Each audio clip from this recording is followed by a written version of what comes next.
الله أكبر الله أكبر الله أكبر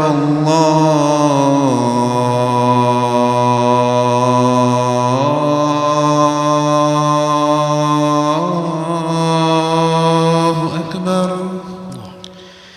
أشهد أن لا إله إلا الله.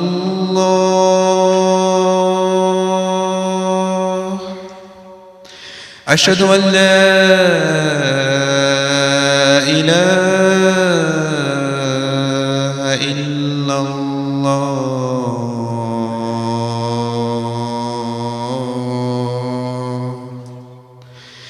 أشهد أن محمد رسول الله.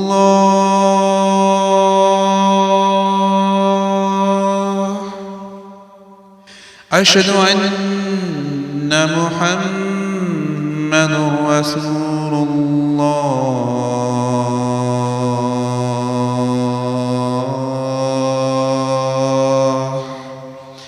حي على الصلاة.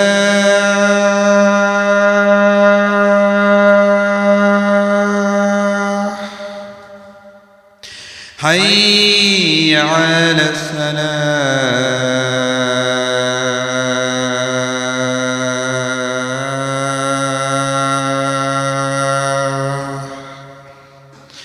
حي على الفلاح.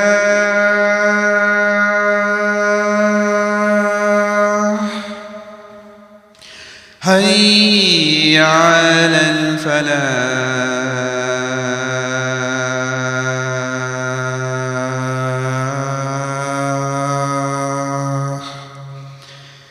الله أكبر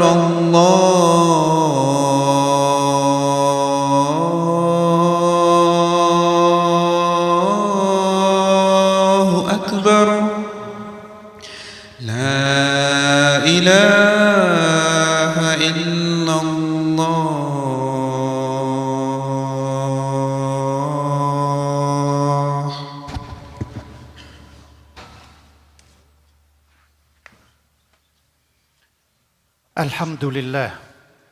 الحمد لله نحمده ونستعين به ونسترشده ونعوذ بالله من شرور أنفسنا وسيئات أعمالنا.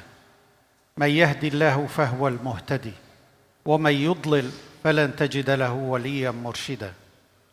أوصيكم عباد الله وإياي بتقوى الله، وأحضكم على طاعته وأنهاكم عن مخالفته، وأستفتح بالذي هو خير، وأشهد أن لا إله إلا الله وأن محمدًا عبده ورسوله. Dear brothers and sisters, with the start of the new school year, I would like to share with you some thoughts about education in Islam and how it is an integral part of the message of the Prophet sallallahu alaihi wasallam. It is very important when we are going into process of learning, first to acknowledge that this is a gift that Allah subhanahu wa ta'ala gave to the human race.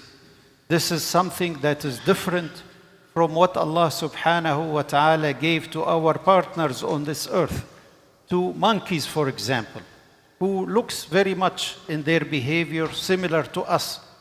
But Allah subhanahu wa ta'ala did not give them the faculty of ilm. وَعَلَّمَ آدَمَ الْأَسْمَاءَ كُلَّهَا. He taught Adam all the names. The names here does not mean the names, but the keys of the language, to be able to communicate not only within a group, but from one generation to another. عَلَّمَ بِالْقَلَمِ. He gave us the gift of writing, the way to transfer knowledge from one generation again to another and to preserve this. This is a gift that Allah subhanahu wa ta'ala endowed specifically to the human race. And we should be always thankful for this gift of Allah subhanahu wa ta'ala. The second point that we need to keep in mind, that Allah subhanahu wa ta'ala in the Quran praised knowledge and implored us as Muslims to seek knowledge. هل يستوي الذين يعلمون والذين لا يعلمون? Are they equal, those who are learned and those who do not learn? In another verse, Allah subhanahu wa ta'ala said about the scholars and the importance of dedicating some of the society for scholarship work. Even in the case of jihad, Allah subhanahu wa ta'ala said, وَمَا كَانَ الْمُؤْمِنُونَ لِيَنْفِرُوا كَافَةً. The believers should not be all dedicating themselves to jihad. There should be a small group of them, طائفة, that they should learn what Allah subhanahu wa ta'ala taught the believers, taught the Prophet sallallahu alaihi wasallam, and then go back to their people to spread knowledge that Allah subhanahu wa ta'ala gave to the Prophet sallallahu alaihi wasallam. So this is something that we should keep in mind, and our young minds, our young students, when they go to their schools, they should remember this, that studying is an act of worship. And this is the third point that I want to convey. The Prophet sallallahu alaihi wasallam, in many hadith, he instructed his companions to seek knowledge. And his mission, the first mission that Allah subhanahu wa ta'ala sent him with, يُعَلِّمُهُمُ الْكِتَابَ وَالْحِكْمَةِ, to teach the group that he was sent, the nation that he was sent to, Quraysh and the Arabs, who were illiterate, mostly illiterate at the time. Allah said that he was sent to teach them, يُعَلِّمُهُمُ الْكِتَابَ وَالْحِكْمَةِ, to be taught the book of Allah subhanahu wa ta'ala and what is built on the book of Allah subhanahu wa ta'ala, and wisdom. So the Prophet, the Prophet himself declared in some instances, وَإِنَّمَا بُعِثْتُ مُعَلِّمًا, I have been sent as a teacher. So seeking knowledge is an Islamic duty. It's a fard.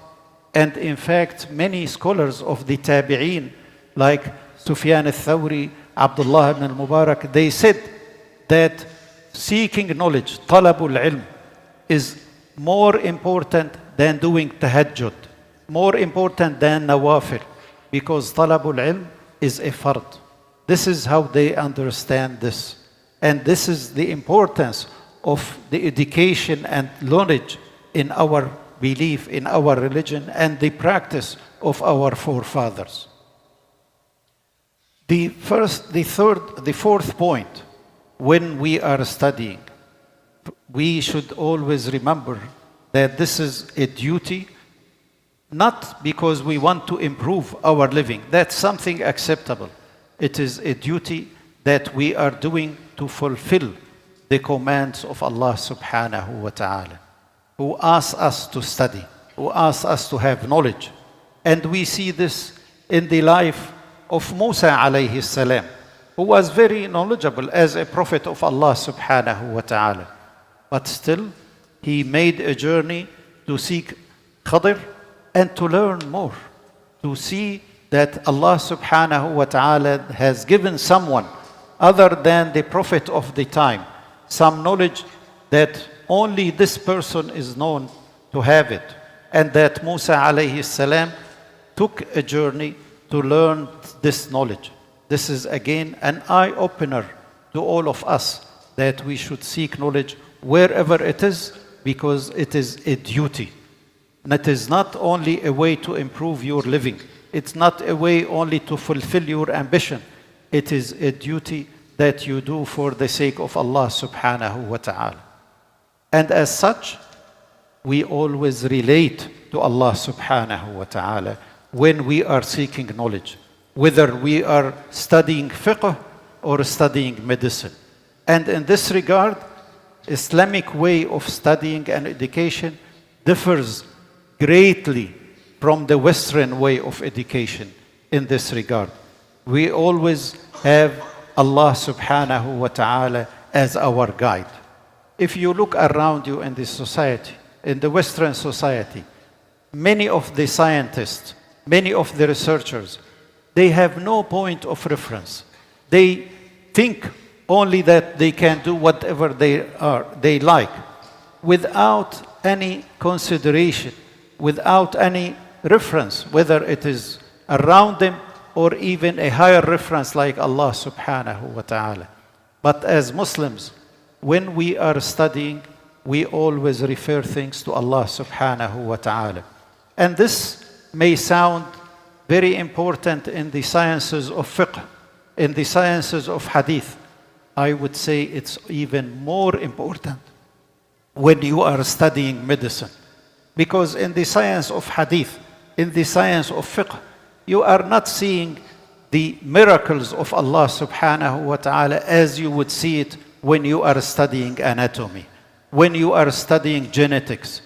This complex, very complex system that you study in physical sciences, if you study astronomy, for example, you cannot stop from saying Subhanallah, Subhanallah.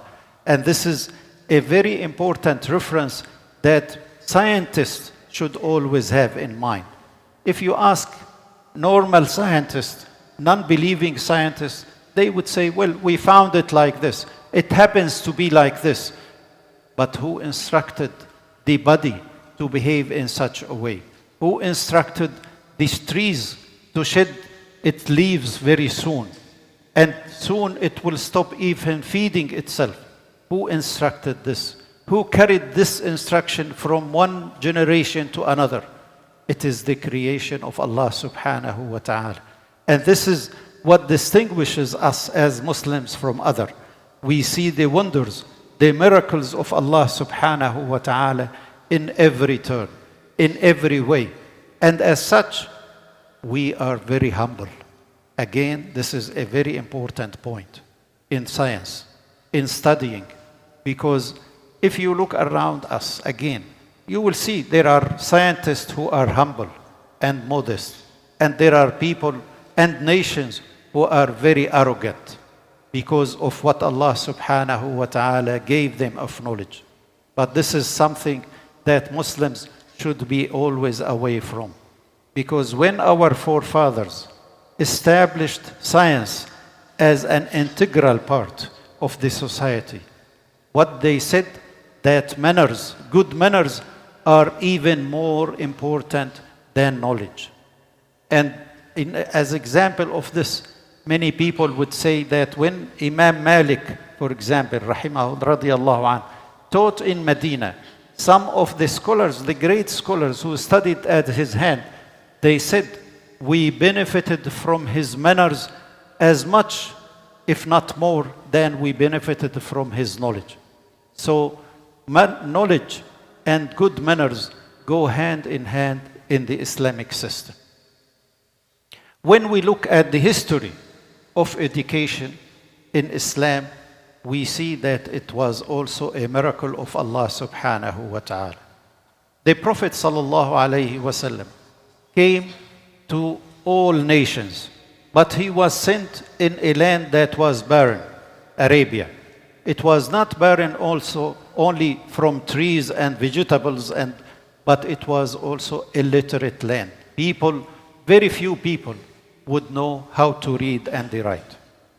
And when the Prophet ﷺ established his estate in Medina, one of his main concern, if not the main concern internally, was to bring education to the people, that the younger generation of Muslims would learn. And this is something that he achieved very successfully. But look at one generation after the Prophet ﷺ moved to Medina. Within 30, 40 years, there was a transformative process that changed the whole Muslim society, whether in Medina or in new places like Iraq. It changed it into what we call today knowledge society. the majority of the people were knowledgeable. The mosques were operating like schools. And we have a new generation of scholars after scholars. And again, a point that we have to keep in mind, and it distinguishes Islamic education from others, and this is the point I want to make about the new generations of scholars. Most of them were non-Arabs. Most of them, a good number of them were freed slaves that were given the opportunity and the support to study, and they became the scholars of the society. And this is, again, a point that in our system, education system, it is not for the privileged. It's not for the wealthy. It is open for everyone. And we see many scholars who risen to become the top scholars in their field. They started a very humble start from a family that were a servant family.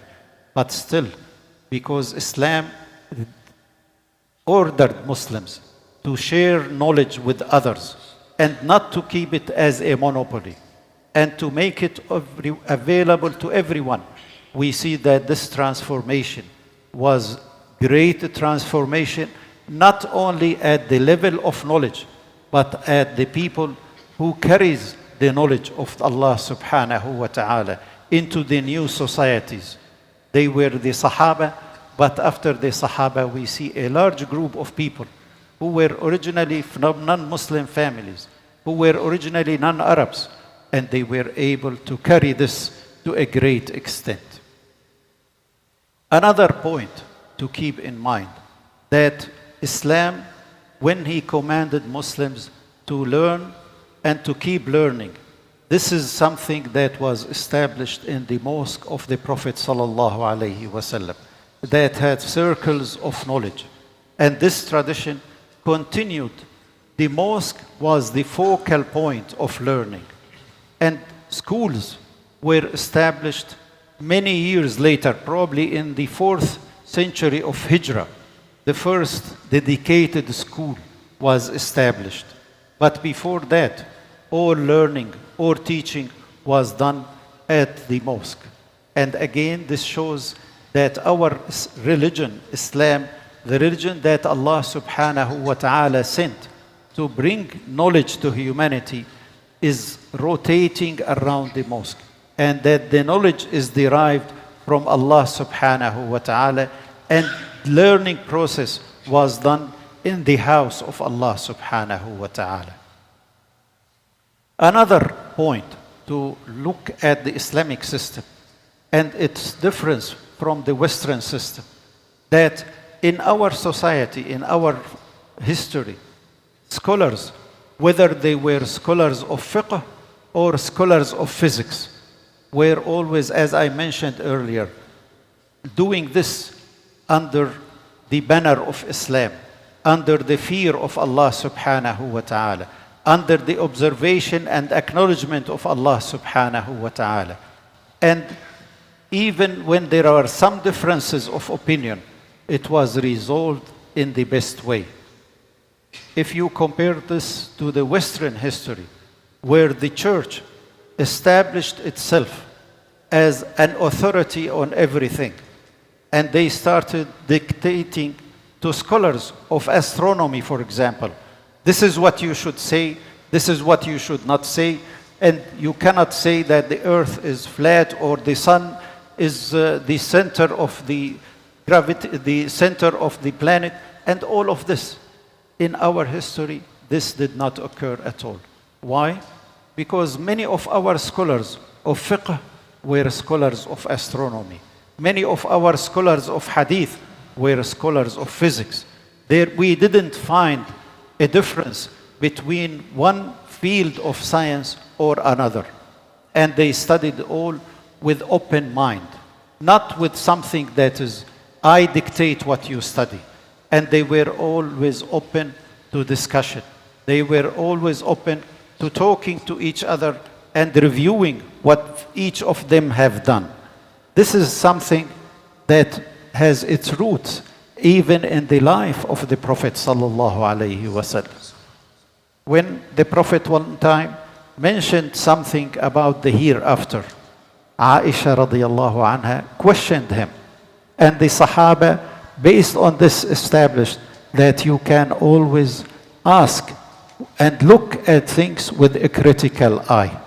And this is why, even when our forefathers translated the books of the Greek and the Romans in the field of physics, in the field of sciences, to build on it, because civilizations are built.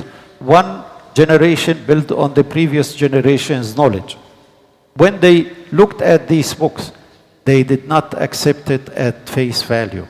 They looked at it with a critical eye. And they tested many of the theories, and they came to conclude if it is correct or wrong.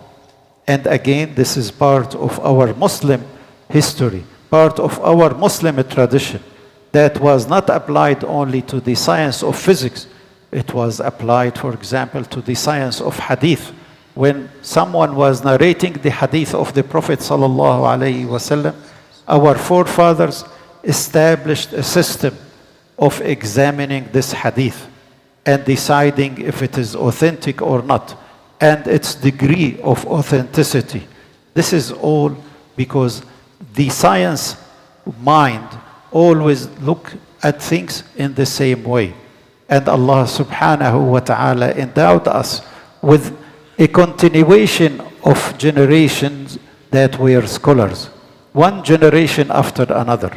If you look at the history of the Muslim Ummah, whether it was in Arabia, the cradle of Islam, or as far as Malaysia or Pakistan and India, you will see that the tradition of scholarship, the tradition of talab al-ilm continues till today, because Allah subhanahu wa ta'ala made it a fard, an Islamic duty, and every Muslim that has the capability moves forward with this, with all the points that I have made in mind. I pray to Allah subhanahu wa ta'ala to guide us to the best way in our life.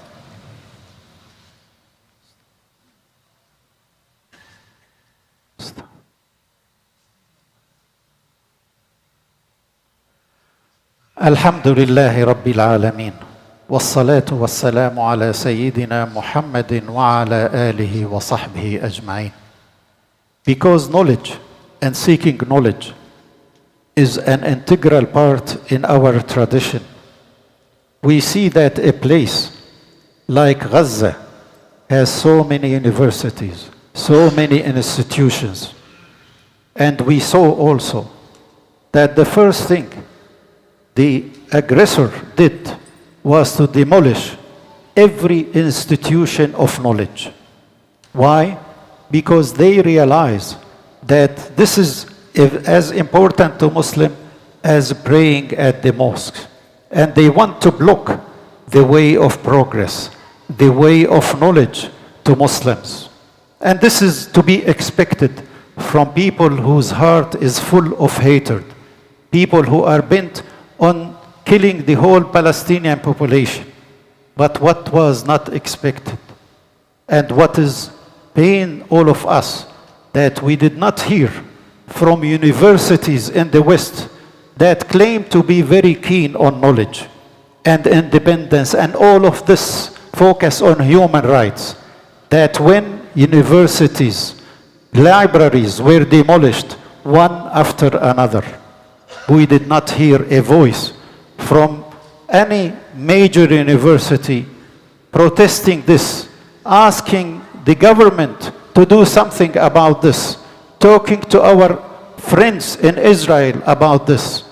It's all what we hear is concern and concern. But let's imagine that an Arab, ISIS for example, did this, and you hear the uproar about ISIS and taking the society to the medieval age and doing this and doing that. Why? Because ISIS did this in the name of Islam. But when Muslims are the victim, when our institutions are to be demolished and damaged, no one talk about it.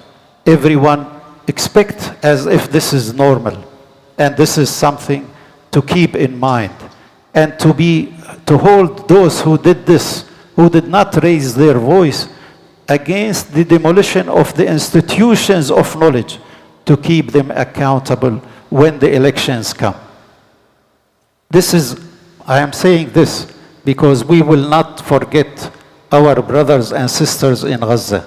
We will not forget our Palestinian brothers in the West Bank. And their struggle is a long-term struggle, as we see. And Allah subhanahu wa ta'ala will give them the support to be able to resist, will give them the support to achieve independence. But at the same time, they need our prayers. They need our support today, tomorrow, and 10 years from today, because this is a long-term struggle that everyone is against them, except Muslims, not Muslim states, not Muslim government, only the Muslim population that keep supporting them and praying for them. And we should remember them in our dua. And when the time comes to rebuild this institution of Gaza, we should remember this, and we should contribute as much as we can to that. Jazakumullahu khair. I pray to Allah to guide all of us to the best ways in our lives. اللهم اجمعنا على ما يرضيك وحل بيننا وبين معاصيك واجعلنا من المتحابين فيك. اللهم صل على سيدنا محمد وعلى آله وصحبه أجمعين. اللهم انصر الإسلام والمسلمين. اللهم من أراد بالإسلام والمسلمين خيرا فيسر له أمره، ومن أراد بالإسلام والمسلمين شرا فخذه أخذ عزيز مقتدر. اللهم لا تدع لنا ذنبا إلا غفرته، ولا عيبا إلا سترته، ولا مريضا إلا شفيته، ولا ميتا إلا رحمته، ولا غائبا إلا رددته. عباد الله، إن الله يأمر بالعدل والإحسان وإيتاء ذي القربى وينهى عن الفحشاء والمنكر والبغي يعظكم لعلكم تذكرون. وأقيم الصلاة.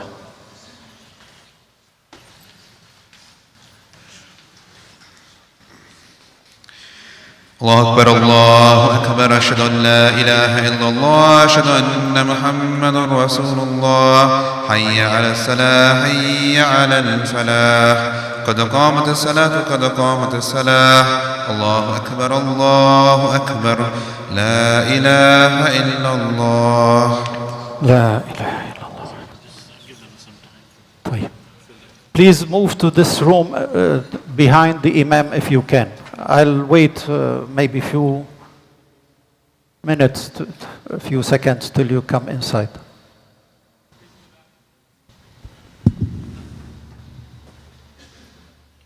Straighten your lines and fill the gaps. Allahu Akbar.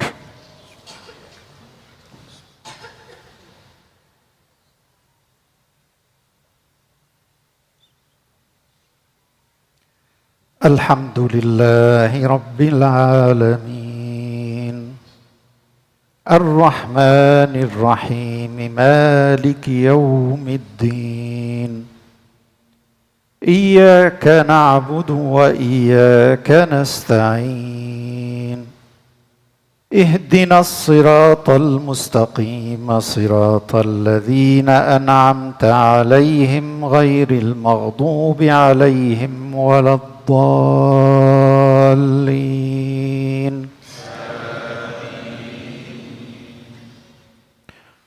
والضحى والليل إذا سجى ما ودعك ربك وما قلى وللآخرة خير لك من الأولى ولسوف يعطيك ربك فترضى. ألم يجدك يتيما فآوى ووجدك ضالا فهدى ووجدك عائلا فأغنى فأما فأما اليتيم فلا تقهر وأما السائل فلا تنهر وأما بنعمة ربك فحدث. الله أكبر.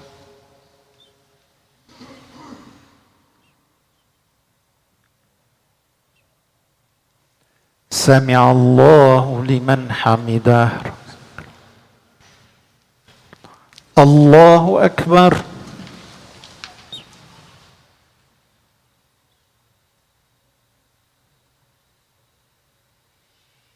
الله أكبر. الله أكبر.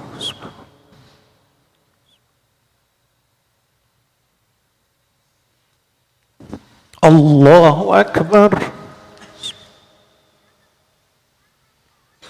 الحمد لله رب العالمين الرحمن الرحيم مالك يوم الدين إياك نعبد وإياك نستعين اهدنا الصراط المستقيم صراط الذين أنعمت عليهم غير المغضوب عليهم ولا الضالين.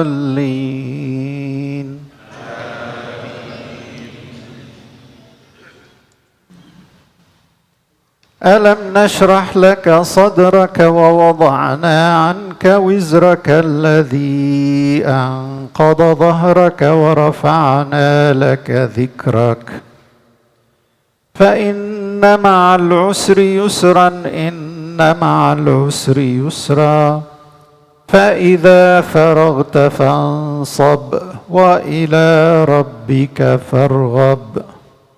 الله أكبر.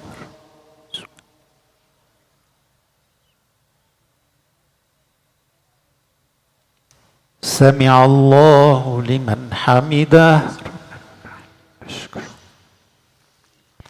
الله أكبر.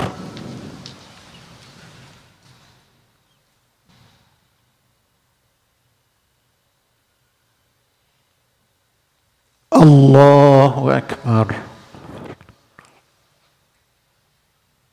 الله أكبر.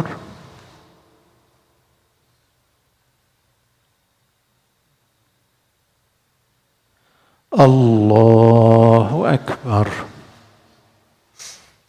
تحية.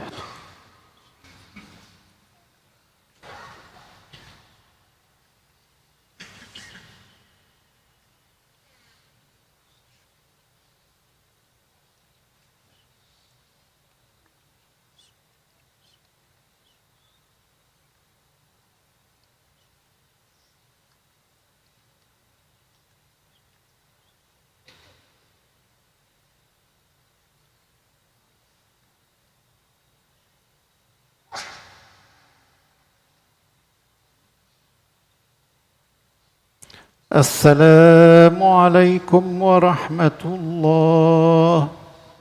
السلام عليكم ورحمة الله.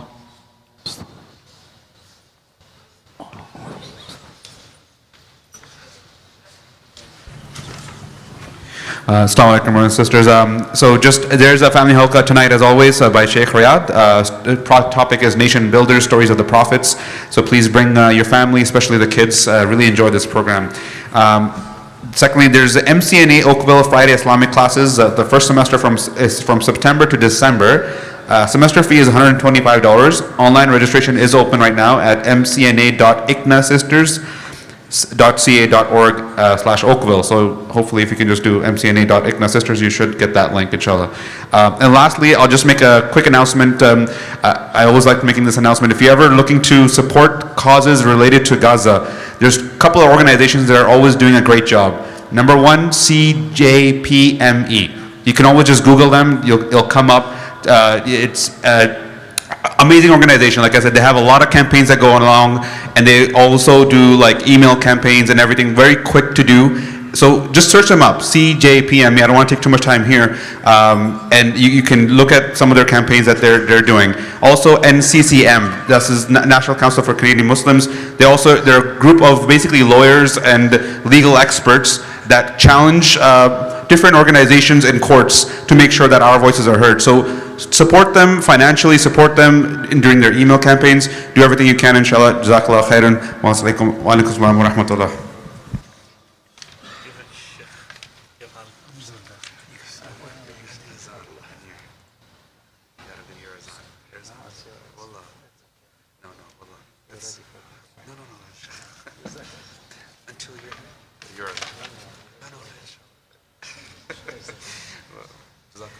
Honestly, I enjoy yours on the most.